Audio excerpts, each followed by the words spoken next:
So this recipe, I'm going to make paksiw. First, I have to half fry this one, 4 pieces of head and some pieces of fish.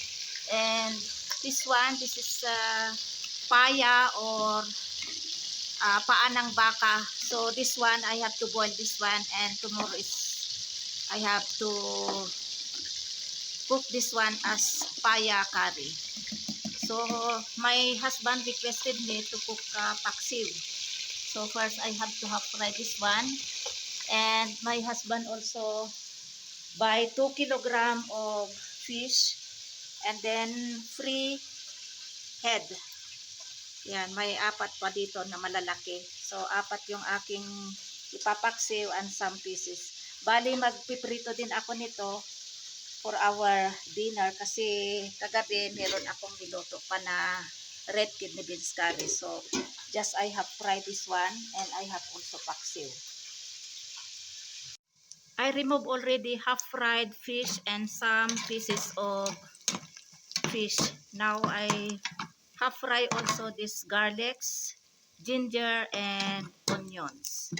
Then I have to first also fry this beans, string beans. This is my own version.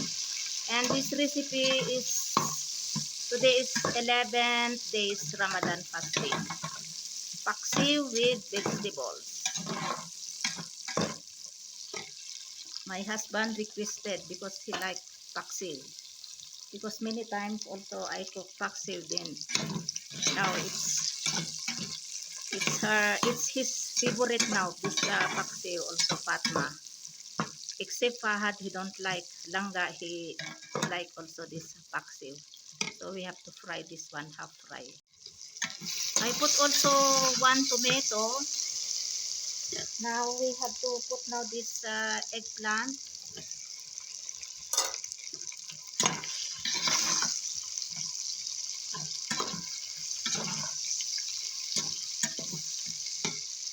And this one cabbage. Ayan.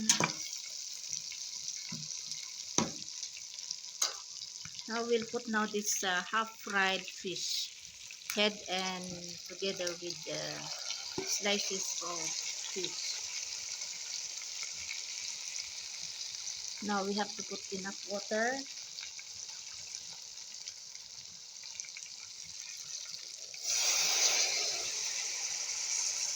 And soy sauce.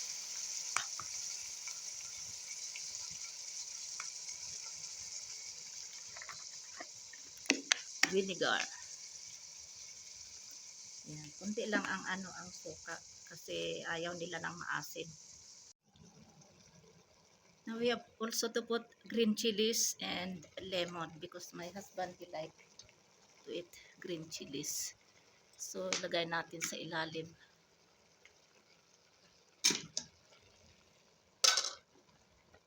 And then salt. Lagay natin sa ilalim din. I think this soup, yung tubig is not enough, so we have to add more. Ayan. Now we have to cover.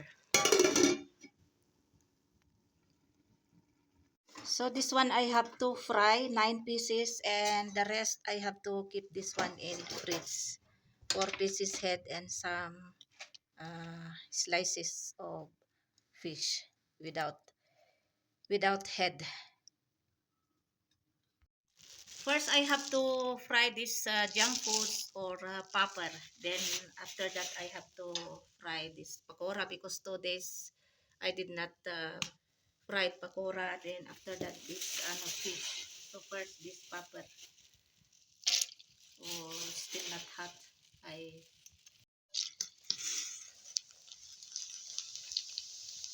Wow. Puras. And then, after this one is, I have to fry now fish. Frying now fish.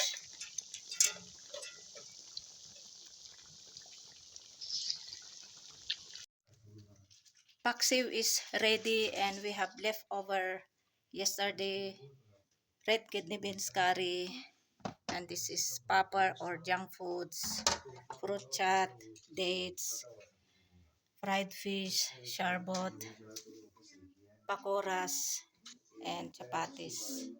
And also I have rice, leftover rice for 11 days Ramadan fasting. 5 days, 5 minutes more left before open fasting for iftari. Ito lang yung natira kasi tapos na kaming kumain ng dinner after ng iftari. Kami lang ni Lakay ang kumain. Bali yung ano, 2 ulo yata yung kinain ko, tapos yung yung hindi ulo. Tapos si Lakay din. 1 ulo yung kinain niya at saka yung isang ganito din. Bali kami lang ni Lakay ang kumain kasi kahapon may niloto ako na red kidney beans curry, may natira pa kaya hindi na kumain si Fatma. Pero gusto din ito ni Fatma at saka si Langga. Kumain din konti si Langga. Sinubuan ko siya. Kaya lang matinik yung ulo. Kaya yung hindi ulo ang binigay ko kay Langga. At saka meron din prito ng isda kasi kaya hindi namin naubos ito. Pero di bale mauubos ito bukas pang siri suhur namin. Tapos yung isda naman na prito, 9 pieces, ito lang yung natira. Kasi ito gusto ni Fahad at saka ni Fatma din. Ako, si Langga, si Lakay. So aside from this, kumain din kami ng prito ng isda. Tapos yung red kidney beans curry at saka kanin o kaya chapati. Ayan. Marami pa oh. Isang pa ito, 2 kainan pa ito. Kasi sa tanghali hindi kami kumakain kasi nga fasting. So hanggang pa ito, hanggang bukas pa ito ng pang open fasting ng after iftari dinner. Pumunta si Lakay kanina sa Rawlakot City kasi nagpadala yung aking bayaw for Eid na kailangan. So ito yung unstitched na ipapatahi para ito sa kay Fatma. Ito yung kamis o kaya parang bestida. Ito naman yung dupatta. Yan. Tapos ito naman yung pinaka shalawar o trouser. So bukas ipapatahi ko ito. Pero ibabad ko muna ito, isok ko muna ito sa tubig para hindi para hindi mag-shrink. Ibabad ko ito sa tubig mga almost 3 hours. Tapos ibibilad ko. Pero sa akin din na ako hindi na ako nagpabili kasi meron na akong tila binigay ng aking hipag.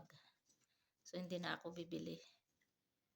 At saka sapatos din na ako bibili. Meron pa akong sapatos doon. So ito yung mga binili nila kay. Iyan ito. Para ito kay Fahad. Din ito unstitched. Para sa Eid. Tapos itong puti sa kay Lakay. Kay Langga sa na lang. After 2 days. Bibili si Lakay para kay Langga. Tapos ito yung free na tissue doon sa Western Union. Ayan. Ayan, tingnan nyo yung pera dito sa Pakistan. Tapos bumili din siya ng para sa isda, pang fried fish. Kumbaga sa atin yung yung powder. Tapos ito yung gulay, coriander leaves at saka fenugreek leaves. So ito lang yung binili niya kanina at saka bumili din pala sila kayo ng kanyang sapatos kasi ilang years na yung sapatos niya. So ayan, bumili siya 3,500 yata daw ito. After so many years, nagkaroon sila kayo ng sapatos. Tapos itong naman, tela na ito, sabi nila kay 3,500. Yan. Itong kay Fahad, hindi ko alam kung, I'm not sure kung magkano ito. So, ayan.